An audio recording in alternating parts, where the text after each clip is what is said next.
எங்க நான் யாருன்னு கண்டுபிடிங்க பார்க்கலாம். மணியா? ஆஹா ஆட்டோ சுரேஷா? ஆஹா அப்புறம் கேபிள் வினோத்? இல்லையே.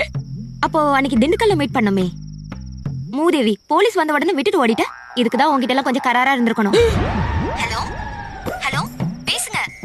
போலீஸ் வந்த உடனே விட்டுட்டு ஓடுனானா? லைன் கட் ஆயிருச்சா? ஹலோ கடவுளே. Hello hello. ஹே, நீ அருண் தானே? இல்லங்க, இன்னைக்கு காலையில பஸ்ல போன் நம்பர் கொடுத்தீங்களே, கண்டக்டர். ஒரு நாளைக்கு 10 கண்டக்டர் கிட்ட நம்பர் கொடுக்கறேன். நீ டவுன் பஸ்ஸா இல்ல ரூட் பஸ்ஸா? ஏங்க, ஒரே ஒரு தடவையாவது நான் யாருன்னு கரெக்டா சொல்லிருங்க. அன்னைக்கு உடுமலைப்பேட்டையில மீட் பண்ணமே. இல்ல இல்ல, டெல்மி. நேத்து தாராபுரம் பஸ்ல நம்பர் கொடுத்தனே, அந்த முருகேசன் தானே? போடி போக்கத்தவள ஊரு பூரா நம்பரை கொடுத்து வச்சிருக்கா. எங்க